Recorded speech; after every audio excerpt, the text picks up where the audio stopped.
많은 동물들은 둘로 구분을 할 수 있다고 생각을 합니다.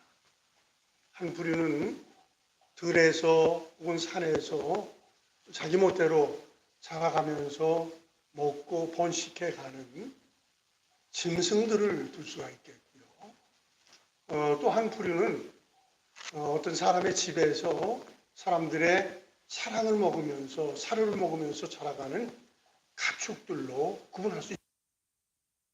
동물의 두 구분을 한다면 짐승하고 가축을 구분할 수 있다고 생각을 합니다. 가축은 물론 먹이를 먹고 사료를 먹지만은 묘하게 키우는 주인들이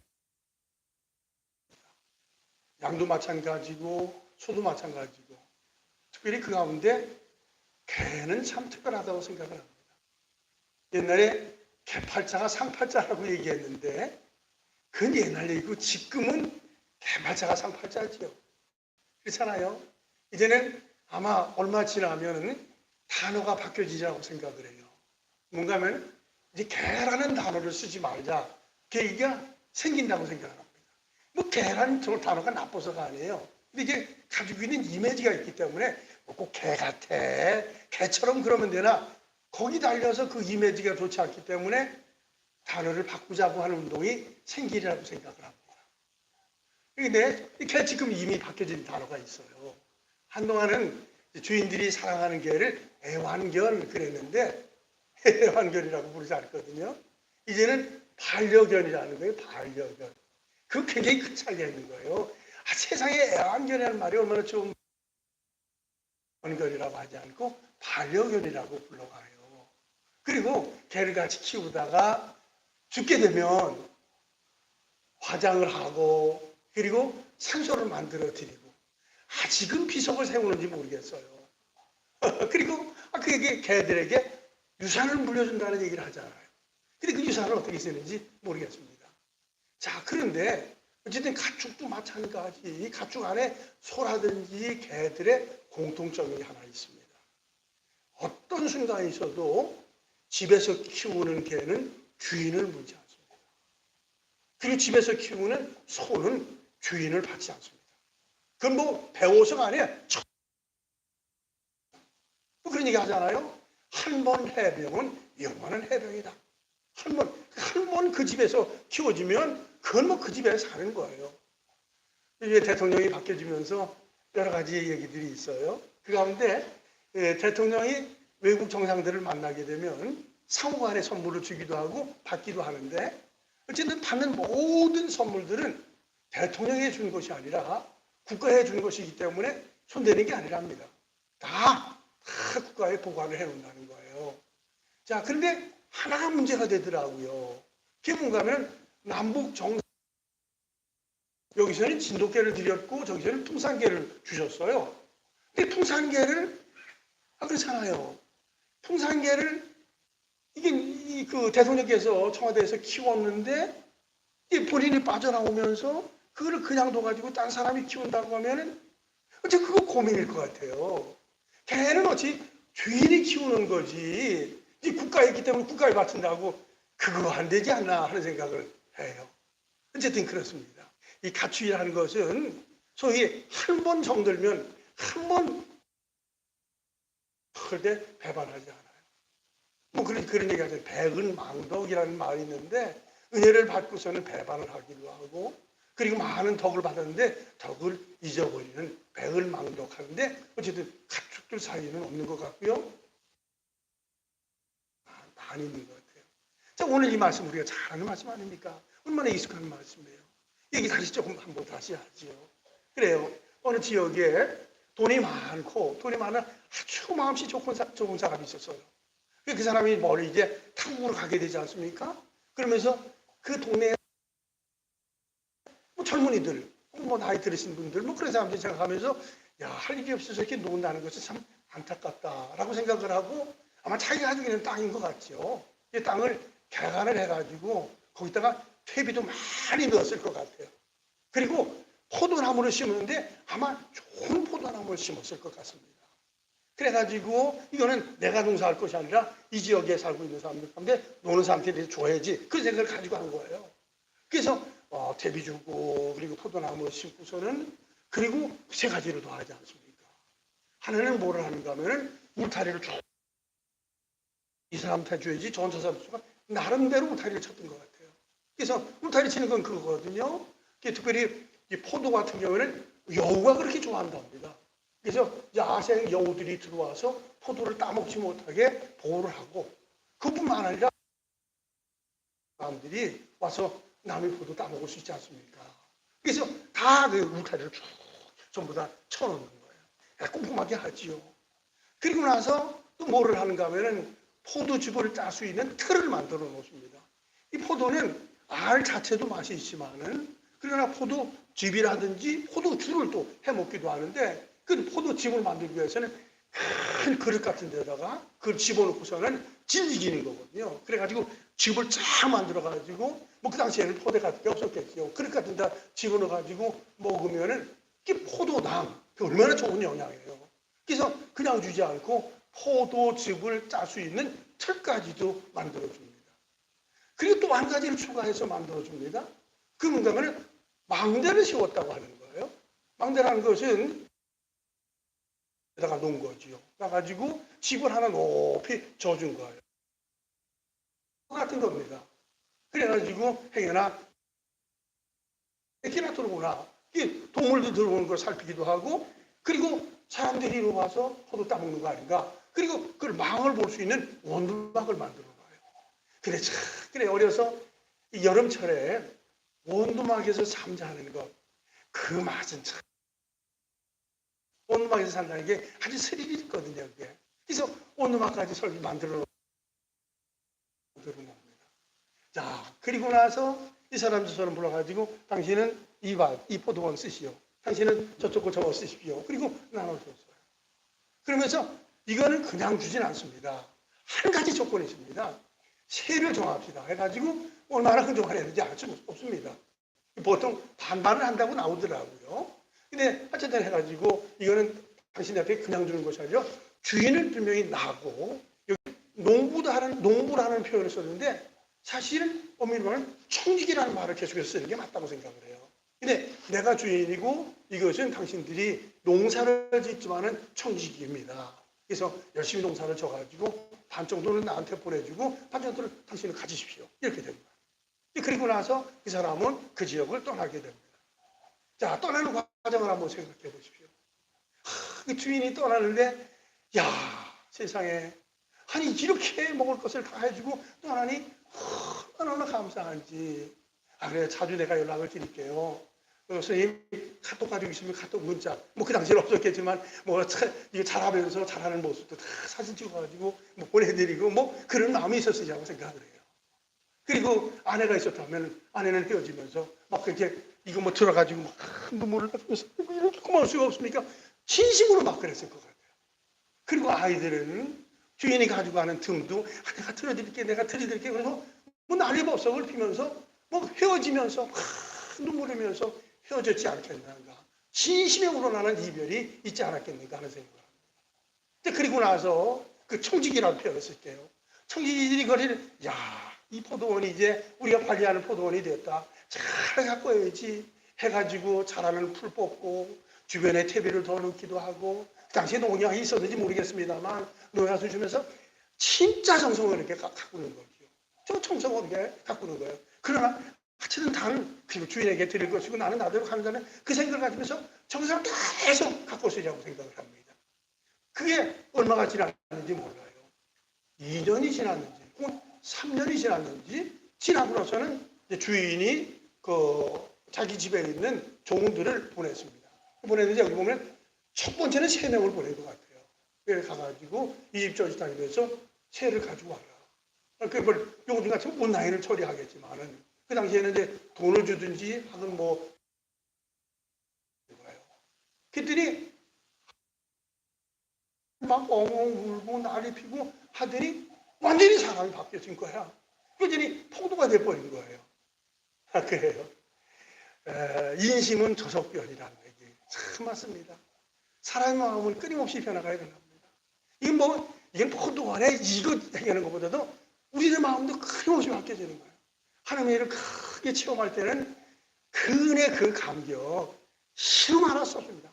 진심으로 정말로 예수님이 내 죄 때문에 십자가에 돌아가셨고 내가 좀 죄를 용서받았다는 그 확신이 일어날 때 마음속에 일어나고 있는 감격은 이루 말할 수가 없어요. 지금은 달라지지 않고 생각하는데 1960년대, 70년대 그때에 세계적으로 가장 는 405장 찬송이었어요. 영어는 Amazing Grace, 나 같은 죄인 살리시, 그거예요. 제가 1978년도 7월 18일 그 자주 얘기하는데 예수님을 내가 영접하고 나서 그 찬송을 부르는데 막 눈물이 쏟아지는 거야. 누구한테 배워서가 아니야. 진짜 그렇다. 진짜 그렇다. 그러면서 찬송 가사에 쫙쫙 빠지면서 부르곤 했어요. 나 같은 죄인 살리신 주의 놀라워 잃었던 생명 찾았고 광명을 얻었네. 이거 제 진심이었습니다. 나 같은 죄인 살리신 주의 놀라워 잃었던 생명을 찾았고 깜깜한 세계에서 살아갔다. 이 빛 가운데 거한다. 할렐루야, 할렐루야. 진짜 얼마나 감사한지 말할 수 없었습니다. 그리고 내 생을 전부 다 정말 하나님 다 바치면서 온전히 주의 영광을 위해서 살겠습니다. 난 누구한테 배워서가 아니에요. 마음에 막 큰 마음이 일어났습니다. 자, 그렇게 되고 나서 물론 열심히 성경도 읽기도 하고 기도도 했습니다. 그러나 세월이 지나면서 서서히 바뀌기 시작을 하는데 바뀌는 건 바뀌는 거예요. 근데 좋은 뜻으로 바뀌어지는 것보다도 좋지 않은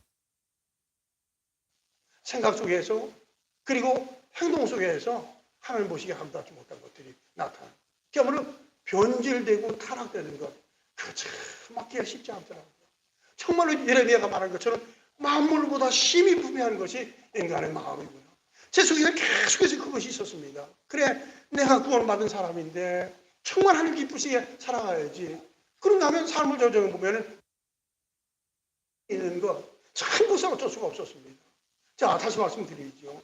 이 사람들이 떠나가는 그 순간에 울고불고 난리 분명히 났어요. 나고 나서 세월이 지나가서 종들을 보내니까 하는 행동을 보십시오. 이게 무슨 얘기야. 우리가 이렇게 열심히 농사졌는데 무슨 세를 준단 말이야. 완전히 바뀌어진 거야. 그래서 온 종들을 한 사람은 죽여버렸다고 그랬어요. 그리고 한 사람은 심히 때렸다고 그랬고, 그리고 한 사람은 돌로 쳐서 쫓겨버렸다고 그랬어요. 자, 그런데 세 명을 보낸 거, 세 명 같아요. 뭐 딱 나오지 않아도 이들이 돌아와야 되는데 농사를 얼마나 잘 줬을까, 얼마만큼의 세를 가져올 것인가. 주인이 기다리는데 오질 않아요. 지금 같으면 이게 사고 나면서도 전화가 있었고 여러 가지 있었겠지만 지금 깜깜 무소식 아닙니까? 이게 문제가 생겼구나. 이번에는 우리 집에 있는 종들을 좀 많이 보내야 되겠다. 그래서 둘씩 짝을 져가지고 움직여라 해가지고 아마 6명 보냈는지 모르겠어요. 그랬는데 그 사람들이 똑같이 그 못된 짓을 한 거야. 아주 이렇게 잔인하게 변질된 거예요. 그러고 나서 주인이 이건 아니다 해가지고 자기 집에 있는 아들을 보냅니다.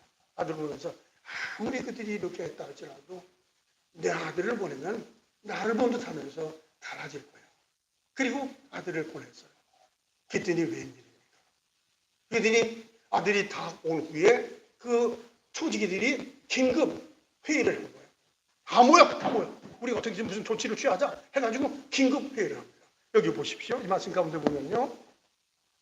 자, 38절의 말씀을 39절 같이 한번 읽죠. 시작. 농부들이 그 아들을 보고 서로 말하되 이는 상속자니 자 죽이고 그 유산을 차지하자 하고 이에 잡아 포도원 밖에 내쫓아 죽였느니라. 그 앞번에 쭉 얘기했잖아요. 3명하고 6명은 숫자 틀린다고 그렇게 하지 마시고 어쨌든 자우지가 한 2번씩 보냈는데 사건을 저질렀다가 아들이 다 가니까 농부들이 모였어요. 이게 서로 말하되라고 하는 것은 의견을 나누되 그랬어요. 회의를 했다는 거예요. 긴급 회의를 한 거예요. 그러면서 얘기는 이 사람이 상속자다. 이 그 포도원은 우리 게 아니라 저 아버지가 돌아가시면 이것은 상속자 이 아들에게 물려주는 거다. 알기는 잘하는 거거든요. 상속자니 자 죽이고 그 유산을 차지하자. 근데 왜 쟤들이 가져요? 이 속에 뭐가 있는가면 욕심이라는 게 있습니다. 욕심. 사람에게 욕심 무서운 거예요. 죄의 싹은 사망인데 이 죄의 싹이라는 건 죄는 욕심에서 일어나는 거예요. 그러면서 죽여버리고 싹 우리가 가자. 야 이렇게 잔인하게 변절되는 것. 이것은 여기 나오는 청지기들뿐만 아니라 인간들이 다 그런 겁니다. 그래서 그 아들을 죽여버립니다. 그리고 나서 질문하지요. 야 이렇게 되는데 이들을 어떻게 해야 되냐. 뭘 어떻게 해요. 그들을 다 쫓겨보내고 세를 잘 낼 수 있는 사람에게 줘야 되지 않겠습니까? 라고 얘기를 합니다. 그런데 사실은 다시 세를 얻어도 그런 가능성은 또 있는 겁니다. 사람이 그런 거예요. 어쨌든 처음에는 분명히 감격적으로 고마운 마음이 있었습니다만 이렇게 세월이 지난 후에 죽이고 때리고 도루치고 이렇게 잔인한 사람으로 이 폭도로 바뀌어지겠냐 하는 거예요. 자, 이게 문제예요. 여기에 자칫 보십시오. 이 사람의 문제가 아니라 오늘 우리가 살고 있는 이 시대의 문제입니다. 어떤 특정한 나라를 얘기했으면 미안하지만은 우리의 영국 같은 경우에는 소위 거기 복음이 들어가서 거기는 뭐 다 기독교 국가가 된 거예요. 그리고 거기서 청교도라는 사람들은 아주 깨끗하고 아주 순수한 신앙을 지키겠다는 자세를 가지고 얼마나 헌신한지 모릅니다. 그런데 영국은 지금 교회마다 텅텅 비어 있어요. 다 비어 있고 온갖 이상한 일들을 거기서 다 일으키는 거예요. 뭐 동성애를 합헌하고 하기도 하고 전부 다 이렇게 신앙이 완전히 바닥치는 나라가 타락되고 변절되어 있습니다. 이런 것들이 서서히 세계에 물들기 시작하고 오늘 우리나라에도 건너오고 있는 안타까움이 있습니다. 야, 참 이름 하나 쓰면 안타까움이죠. 어쨌든 자 생각해 보십시오. 왜 이 감교에 젖어있던 사람들이 이 폭도로 바뀌어지는가 하는 거예요. 제일 첫 번째는 일단은 주인이 멀리 있어가지고 보이지 않았다고 하는 것입니다. 주인이 그 현장에 딱 있었다면 그렇게까지는 못했을 거예요. 그러나 멀리 있으니까 없는 것처럼 생각해 도무지 의식을 할 수가 없었던 거예요. 의식을 할 수 없었던 거예요. 이것들이 이들에게 큰 문제가 됩니다. 전에 뭐 저도 그거를 우리 아들한테 써먹어도 안 통하더라고요. 저희 형제들은 4명이서 성장을 했는데 성장을 하다가 뭐 때로는 큰 소리를 하기도 하고 다투지 않습니까? 그럼 우리 아버님이 그런 말씀을 하셨어요. 얘들아, 어른이 있는 데서는 큰 소리 치는 건 아니다. 너희들이 꼭 다퉈야 된다면 어른이 없을 때 하는 것이지 어른이 있는 자는 그렇게 하는 거 아니다. 그런 얘기를 하신 것을 기억을 합니다. 그래서 참 좋은 얘기다 해서 쌍둥이를 키우면서 그 얘기를 써먹어 봤는데 그건 안 되더라고요. 우리 아버지 얘기는 권위가 있었던 것 같아요. 근데 그건 뭐 우리 아버지 있는 데서 그렇게 다투지 못했습니다. 어쨌든 뭐 제 얘기지만은 그렇잖아요. 어른이 집에 있으면 애들이 조심스러운 걸 아니겠어요? 이거는 믿음의 사람들은 그렇습니다. 살아계신 하나님 우리와 함께한다 라는 것이 신앙화 될 때 생각이 바뀌어집니다. 말이 바뀌어집니다. 행동이 바뀌어집니다. 그것이 믿음의 길을 걸어가는 그 길이지요. 근데 이 사람들은 주인이 멀리 떨어지면서 그 의식이 없어진 거예요. 니체라는 사람이 그런 얘기를 한 거죠. 신은 죽었다라고 얘기했는데 하나님이 죽고 사시는 분은 아니지 않습니까? 근데 제 신앙이 죽으니까는 하나님이 죽은 것처럼 그렇게 여기는 것입니다. 오늘도 예배 없어요. 우리의 신앙이 죽어 있으면 하나님의 의식을 전혀 할 수 없습니다. 그러나 우리가 어떻게 하든지 우리의 신앙을 키워나가면 주님이 살아계시는데 주님이 역사하시는데 이런 걸 생생하게 엮이면서 거기에 삶의 질이 완전히 바뀌어지는 놀라운 일들이 일어나게 됩니다. 두 번째는 2년, 3년 지나면서 정성껏 농사 발설이라고 생각을 해요. 그러면서 그것이 자기 것으로 된 거야. 생각이. 착각을 일으킨 거야. 이거는 내 거다, 우리 거다. 이렇게 생각이 되는 거예요. 그렇잖아요. 연장 가끔 교회 연장을 빌려가는 사람들이 있어요. 그거 안 그랬으면 좋겠는데. 근데 연장이라는 게 그래요. 어쩔 수 없어서 연장을 가져가잖아요. 가져갈 때는 뭐 꼭 교회 것만 아니라도 이웃에도 그렇지요. 연장 빌려주면 좋지요. 자, 고맙습니다. 그러나 연장을 제때 쓰고 갖다 주지 않으면은 서서히 이게 내 것처럼 여겨지는 거예요. 그리고 그 연장을 한참 쓰다가 남에게, 그 주인에게 주잖아요. 그럼 되게 손해본 것처럼 여겨지는 거예요. 참 묘한 겁니다. 묘한 거예요. 지금 밭은 주인의 거에 지들은 청직이에요. 근데 완전히 지들 것처럼 생각이 된 거예요. 지들처럼. 야, 신앙은 그런 거예요. 뭐 그 공자가 얘기한 것 같은데, 인생은 공수래 공수거라는 말을 했는데, 인간은 다 빈몸으로 오는 겁니다. 아무것도 안 가지고 오지요. 근데 살면서 수많은 이렇게 엄청난 것들을 누릴 수가 있나요? 그렇잖아요. 이게 모든 것들 누리는 자체가 하나님의 은혜요, 축복이지요. 이 사실은 11조 제도라는 걸 굉장히 소중한 것입니다. 11조는 드리면서, 뛰어드리면서, 아홉을 쓰면서 하나를 드리면서 이 하나님의 모든 것들을 다 주신 것입니다. 라는 신앙적 고백으로 드려지는 것입니다. 그걸 굉장히 소중한 것입니다. 그런데 어쨌든 이 사람들은 쭉 살면서 완전히 자기 게 된 거예요. 자기 것으로 생각을 합니다. 그래요. 인생은 우리의 것이 아닙니다. 하나님의 것입니다. 그 독일의 신학자 가운데 보네포가 그런 얘기를 했어요. 보네포는 이 땅에 살면서 누리는 수많은 것 가운데 특별히 두 개만은 철저하게 하나님의 것인 것을 알면서 청지기적 자세를 가지고, 위탁받은 자세를 가지고 살아가야 된다. 이게 그 두 개가 뭐냐? 공장도 회사도 그런 것도 학교도 아니고 두 가지인데, 하나는 교회와 또 한 가지는 가정이다. 그 얘기를 했어요. 그 가정이 하나님이 주신 그 아주 귀한 선물인데, 이 하나님의 것이다. 하나님의 뜻 아래서 합당하게 가정을 세워나가는 것, 그것이고, 교회는 두말할 것 없지요. 하나님의 것이기 때문에 하나님의 것이 아름답게 세워나가는 것, 이것을 보네포가 그 얘기했는데 참 일리 있는 얘기라고 생각을 합니다. 그래요. 우리가 인생을 살아가면서 인생 자체가 내 것이 아니라, 내 가정이 아니라 다 아버지의 것이다. 주님의 것입니다. 주님의 것입니다. 같이 한번 더 합시다. 주님의 것입니다. 그래요. 내 인생은 주님의 것이고, 내 가정도 주님의 것이고, 물론 우리 교회도 좀 말할 것 없이 주님의 것이고, 주님의 것이죠. 따라서 주의 뜻에 합당하게 활용해 나가는 것, 그것이 청지기적 자세를 감당하면서 사는 것입니다. 그리고 또 한 가지의 결정적인 문제는 종말에 대한 무지였다고 하는 것입니다. 이 얘기는 종들이 왔는데 죽여버리면 끝이다. 그리고 완전히 자기가 갖는다는 그런 착각을 가진 거예요. 착각을 가진 거예요. 지금 이제 코로나19가 번지면서 여러 가지 어려운 가운데 사람들이 마음에 우울증이 생기고, 또 우울증이 생기면 무서운 건데 죽어버려야지. 확 죽어버리지. 죽으면 끝인데. 이래서 자살률이 높아지는 거예요. 이게 참 심각하거든요. 근데 분명한 것은 특별히 신앙을 가진 사람들은 죽으면 끝이 아니라 죽음 후에 또 다른 세계, 이걸 믿고 살아가는 것이 신앙입니다. 특별히 히브리서 9장 27절에 그 말씀을 했죠. 한 번 죽는 것은 사람에게 정하신 것이요, 그 후에는 심판이 있게 된다. 이것은 사람이 한 번 죽으면 끝이 아니라는 거예요. 죽음과 더불어서 심판함이 일어나게 된다는 사실입니다. 그래서 심판에, 그러면 좋은 점수라고 얘기할까요? 인정을 받는 것, 그 수리에서 옳게 살아가는 것, 그것이 바로 신앙입니다.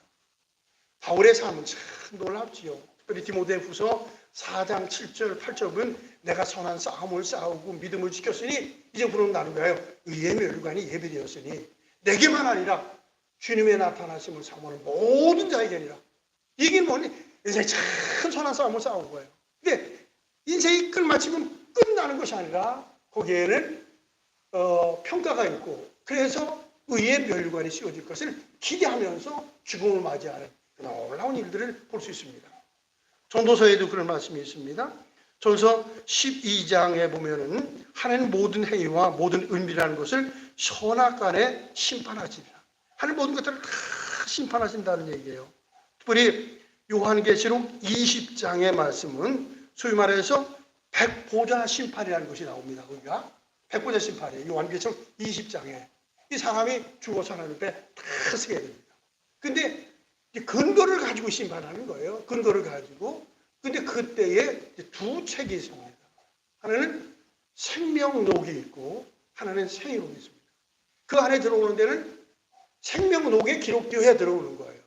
소위 말해서 주민등록이 있는 사람이 거기 들어가는 것이 아무나 들어가는 건 아니거든요. 예수님을 구주로 믿는 그 순간에 주민등록이 하늘나라에 올려지는 놀라운 일이라고 합니다. 그리고 그것과 더불어서 행위록이 있다는 얘기죠. 행위라는 것은 삶을 살아가는데 말하는 것, 행동하는 것, 아니 생각까지 모든 것들이 다 기록되는 거예요. 그러면 책은 도대체 얼마나 많은 거예요. 책이 이거 말할 수 없잖아요. 괜찮아. 칩 하나면 다 들어가. 아니, 그 글로 쓰면 엄청난 거지만은, 그래, 이 컴퓨터 같은 거 생각해 보십시오. 요거 하나면 그냥 엄청나게 다 들어가잖아요. 그래서 생명록과 그 행위로 되어서 백보자 심판이 이루어지는 것입니다. 그래서 살아갔던 모든 것에서 예수님을 구주로 믿는 사람은 구원받는데, 구원받은 사람들의 상급이 행위록을 통해서 심판을 통해서 결정이 되는 거예요. 이 말씀을 드리는 건 겁니다. 사람이 이 땅을 살면서 일생을 사는 거예요. 그래서 죽으면 끝, 그건 믿지 않는 사람들이 생각을 하는 것이죠. 그러면 죽으면 되지요. 그러나 성경 어디에서도 그런 게 아니에요. 사람이 죽으면 반드시 심판이 이루어진다는 사실을 말씀하고 있습니다. 따라서 쌍믿음으로 진실하게 늘 살아가고 언젠가 주 앞에 가가지고 심판받고 심판받아서 책망받을 것보다 상급을 받을 것을 기대하면서 선하게 살아가는 것, 그것이 인생입니다. 자, 오늘 말씀하는 대로 비유를 말씀하고 있는 거거든요. 비유를 들어서 말씀하는데 얼마나 소중한 비유인지 이를 말할 수 없습니다. 그래요. 혜택은 수없이 받았습니다.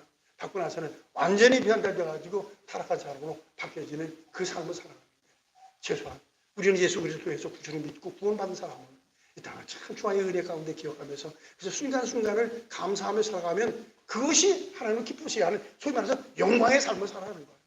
그리고 그 삶은 삶의 소속에서 정말로 신나는 삶, 즐거운 삶을 살게 되는 것인데, 항상 이 은혜가 우리 모두에게 충만해지시기를 축원합니다. 기도하죠. 살아계신 하나님 아버지,